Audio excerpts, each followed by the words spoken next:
পোলাপান বাংলাদেশের খেলা দেখা তোমরা মজা পাইতেছো কিনা কমেন্টে জানাইও। আর লিটন দাসের লইয়া কি বলবা, টানা 3টা বলে চিকিৎসক খেলতে যাইয়া নিজের স্ট্যাম্প উড়াই দিছে। যে তার আগে হেরে যাচ্ছে। লিটন শান্ত যেভাবে খেলতেছে তাদের ফর্মুলায় আমি নিজে দুশ্চিন্তায় পড়ে গেছি। তবে একটা বিষয়, এই বিশ্বকাপে তারা খেলবে, এটা নিয়ে কোনো দুশ্চিন্তা নাই। আমি তো তোমাদের আগেই বলেছি লিটন দাসকে নেপাল ট্যুরে পাঠাইতে। ওখানে গেলে এত দিলটা শান্ত হবে, মনটা ফ্রেশ হবে, তাহলে মনোযোগ দিয়ে ক্রিকেট খেলতে পারতো। হ্যাঁ ভাই, এর আগে আমি গেছিলাম, ওখানে গিয়া মনটা ফ্রেশ হচ্ছিল। এরপরে তো ধরেন আমার পারফরমেন্স হেভি করা ছিল, যদিও আবার ফল করছে। বিশ্বকাপের আগে আবারও যাবো নেপাল ট্যুর। ওর মেয়ে এসব ট্যুর দিয়ে কিছু হবে না। আমি অনেকদিন আমার ফ্ল্যাটে খেলি না, বুঝেন নাই? লিটনের ফ্ল্যাট বলে কথা, খেলা হবে সামনে টি-20 বিশ্বকাপে। যেখানেই খেলুক, ও মাঠে খেলুক, যেখানেই খেলুক না কেন, বাট খেলুক। গর্জন শুনবে বিশ্ব, লড়াই হবে আবার, কাপ আসবে এবার ঘরের স্বপ্ন সবার। ব্যাটে বলে জমবে খেলা, যাবো বহুদূর, চারিদিকে বাজবে শুধু বিজয়ের ইস্যু। আচ্ছা রাজা ভাই, আপনার পারফরমেন্স তো খুব একটা ভালো যাচ্ছে না, কি বলবেন? আরে আমি তো আমার পারফরমেন্স নিয়ে টেনশন করি না, আমি অপোজিট টিমের প্লেয়ারদেরকে নিয়ে চিন্তা করি। আমি চিন্তা করি লিটনকে কিভাবে আউট করব তাড়াতাড়ি। আমি চিন্তা করি কিভাবে শান্তকে তাড়াতাড়ি আউট করা যায়।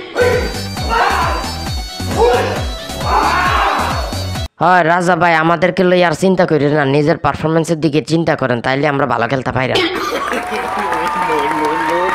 আরে বেটা, তোরা বেশি বুঝছস, তোরা মানুষের কথা শুনতে যাস কি রে? হ্যাঁ, আমারও তো অনেক কিছু বলে, আমি কি শুনি? হ্যাঁ, আবনের আমি চ্যাম্পিয়ন বানাইছি না বেটা, তোর মানুষের কথা শুনিচ্ছা, খেললা যা। সুজন, তুমি ঠিকই বলেছ, মানুষের কথা শুনিয়া কোনো লাভ আসেনি। আমি তো মানুষের কথা শুনিও না, ফেসবুকও চালাই না। আমার কেউ কি সরাইতে পারছে বিসিবির পর থেকে? পাপন ভাই, আমরা খারাপ খেললেও সমস্যা নাই, ম্যাচ তো জিততাছি, বাংলাদেশের দিকে যাইতাছি।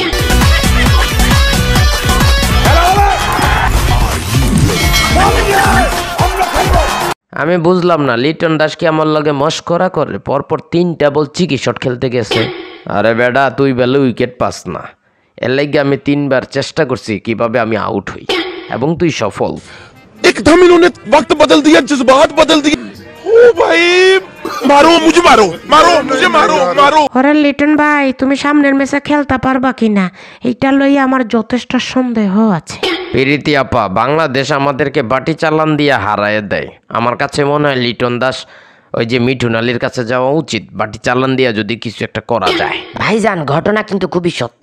আমি মিঠুন আলীর লগে আলাপ সালাপ করে যাই, বল করি, আউট। তা হৃদয় ফোলাটা যে ভালো খেলতেছে, এটার রহস্যটা কিতে? আরে মাসাকাজ্জা কাকু, এসব কথা বলা যাবে না, সিক্রেট। কথা কি ক্লিয়ার না ভেজাল আছে? পোলাপান, কি অবস্থা? বাটি চালান কেমন হচ্ছে জানায় দাও কমেন্টে। টি-20 বিশ্বকাপে যাব কি না আমি। ও মিঠুন আলী, তুমি তো দেখি সেইরকম খেলা দিতেছো মাঠের বাইরে থেকে বাটি চালান দিয়া। তুমি আমার সাথে থাইকো, ভারতের হইয়া টি-20 বিশ্বকাপটা যদি এবার জিততে পারি। হ্যাঁ, টি-20 বিশ্বকাপে বাটি চালান দাও না লাগিয়া অনেকেই হাতের খুঁজতেছে। গেল বাইরে আমি এজেন্ট নিয়োগ দিছি, সবাই গেল বাইরের লগে যোগাযোগ কইর। বাংলাদেশ এবং জিম্বাবুয়ের টি-20 সিরিজের 3 নম্বর টি-20তে জিতে গেল বাংলাদেশ, এবং সিরিজ বাংলাদেশের। বাংলা ওয়াশ হবে কিনা জানাই দাও কমেন্টে। আমরা খেলবো, খেলা হবে।